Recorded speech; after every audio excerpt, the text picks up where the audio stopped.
Being a notorious drug lord is one thing, but one who is a Nazi sympathizer? Well, you can't get any worse than that.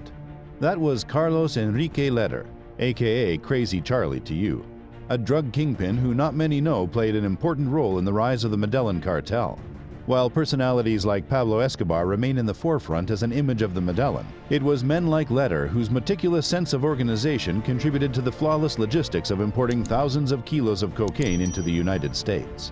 Lehder was no less a ruthless criminal than Escobar, who went on to become an important member of the infamous Medellin. This is the wild life of Carlos Lehder, the Nazi-loving drug lord that revolutionized the illegal drug trade in Colombia. The beginning of Crazy Charlie. Lehder was born on September 7, 1949, and raised in Armenia, Colombia.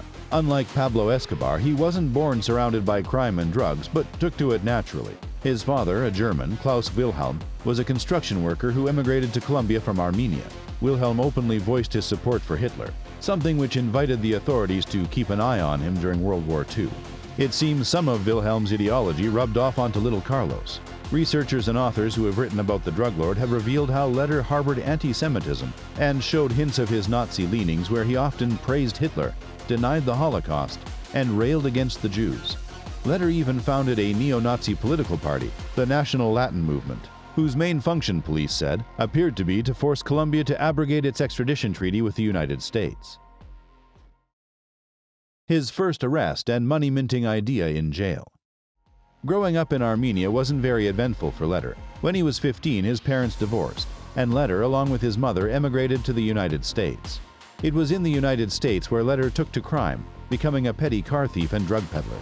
He sold marijuana on the streets and smuggled cars between the US and Canada. After a brief stint in jail, Lehder had a revelation. It was marijuana and cocaine that would make him rich. He partnered with his bunkmate, George Jung, whose experience with small aircraft and low-flying undetected by radar inspired Lehder with a money-minting idea. He researched heavily. His planning and organization were flawless. Lehder was not the type to jump into anything. He studied and researched the cocaine market. He learned both the positive and negative factors that impacted logistics, and soon chalked out a foolproof plan of his own. Lehder capitalized on Jung's strategy and improved it to devise a means of transporting cocaine into the United States from South America.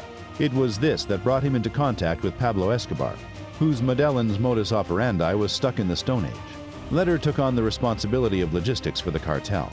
He did away with the notorious crime syndicate's old-fashioned way of using mules. Instead, he established a network and a fleet of small aircraft to transport the illegal goods. Lehder revolutionized the way the cartel did business. His low-flying aircraft beat radar detection by flying at low altitude and exponentially increased the tonnage of cocaine exports. With Lehder's help, Escobar's empire grew 100-fold. Lehder's strategy was so successful that federal U.S. prosecutor Robert Merkel, when prosecuting Lehder in 1988, compared the drug lord's flawless cocaine transport operations to what Henry Ford meant to automobiles. He began making billions and lived a wild life. Within a decade, Lehder grew filthy rich, but with riches came obsessive and compulsive behavior. He indulged in drugs, debauchery, and wild sex parties. He was also growing into a ruthless character, befitting that of a member of the Medellin. From a small-time marijuana peddler to a cocaine cowboy, Lehder was in the big time now. He voiced his hatred of America, his support of John Lennon and Hitler. Many who wrote about his life said that he viewed the cocaine business as a way of getting back to America and spreading chaos through cocaine in the country. He purchased his own island in the Bahamas. To help his operations grow, Lehder purchased an island in the Bahamas called Norman's Key. It was perfect for use as a transit midpoint for the planes ferrying cocaine to Florida. His wealth grew by the billions. Of course, it wasn't as much as what Escobar was making, but who cares? The money flowed like water. Besides being a great logistics asset, Norman's Key became the perfect hideout for Lehder, which provided him a destination to increase his erratic behavior and wild lifestyle. At one point, it was estimated that 1 out of 4 bags of cocaine making its way into the United States was part of the consignments transported by Lehder's planes. Crazy Charlie, as he was called, was also growing crazier by the minute. Making billions for the Medellin and himself, Lehder became Escobar's right-hand man. Lehder's takeover of Norman's Key was an example of his cold-bloodedness. The island was home to 100 homes, but as soon as Lehder began buying property on the island, he would send his henchmen to harass the community, disposing of those who opposed him.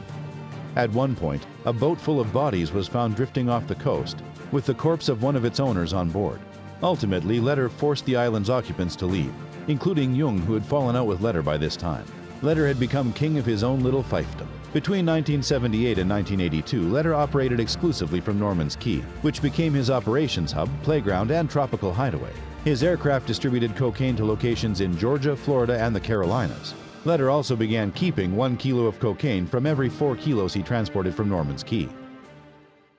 He established a mercenary group.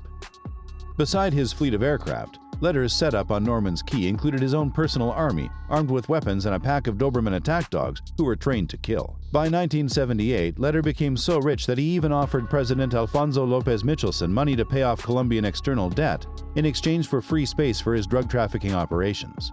In the 80s, Lehder wasn't just a man who handled logistics. His growing thirst for violence and itchy fingers to fire a gun drew him to violence. In Colombia, politics was growing violent, with several revolutionary groups emerging. They began kidnapping family members of the cartel for money. The act was met with ruthlessness from the cartels, who were no strangers to violence. Moreover, they had more gunpower, manpower, and money. Lehder became one of the founding members of Muerte a Secuestradores, MAS, a paramilitary group set up to fight against the kidnappings, and they did so with acts of cold-blooded murders, revenge, and vengeance. Lehder himself managed to escape when one group, M19, attempted to kidnap him in 1981. His crazy lifestyle began attracting attention.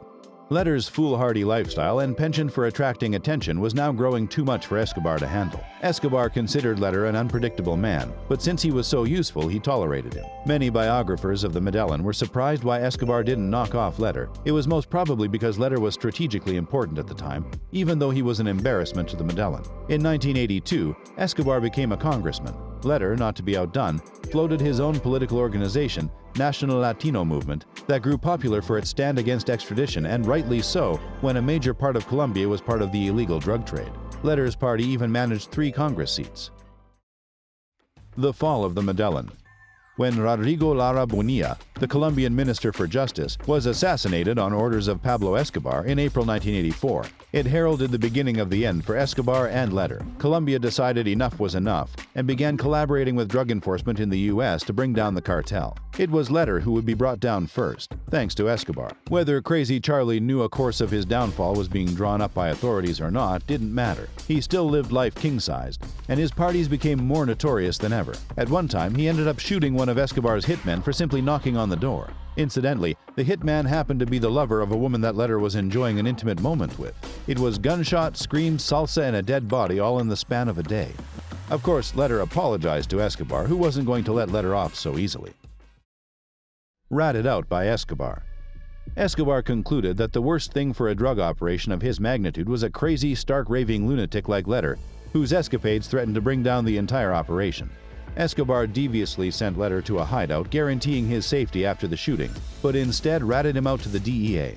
In 1987, Lehder was captured and extradited to the U.S. and prosecuted. He was considered to be one of the most important Colombian drug kingpins to have been successfully prosecuted in the United States. In jail, Lehder proved to be a valuable source of information which the U.S. passed on to Colombian authorities to bring down the Medellin Cartel. Once the Medellin broke up into splinter groups, they were attacked by another extremely powerful and emerging group, the Cali Cartel, but that's another story, which you can see here when you subscribe to this channel. Jail time and extradition to Germany. As for Lehder, he was sentenced to life without parole plus an additional 135 years, which was reduced to 55 years after he agreed to testify against another cartel member, Manuel Noriega. Lehder lived much of his prison life in a witness protection program and was released from prison on June 16, 2020, where he was extradited to Germany. Since he had already served his sentence in the U.S., the German authorities did not prosecute him further. Lehder, now 71, is living in Germany and has no wish to return to Colombia. It is said that Lehder was the only Medellin boss who had fans rather than employees. He came across as a dangerous, flamboyant, but a bit crazy figure that seemed attractive to those who aspired to be like him. He once even bragged to the Colombian president, Juan Manuel Santos, how drug smugglers were visionaries who could turn a kilo of coca leaves into a kilo of gold. Lehder loved Lenin and Coca-Cola, calling it the only good thing about imperialism. He was hooked on marijuana and vowed to tear the money out of rich people's pockets and to destroy the U.S.'s decadent society with cocaine. He is famous for his quote saying, "Terrorism is the atom bomb of the poor." Crazy Charlie is now 71 and the wild impulsive behavior is gone. He can't afford it, nor could he physically do so because he is critically ill. Lehder lived a dangerous life, but somehow he managed to stay alive, unlike Pablo Escobar, who was gunned down by Colombian authorities in a surprise raid on December 2, 1993. It appears Crazy Charlie was not so crazy after all. Don't forget after you watch this video to hit that button and subscribe to this channel.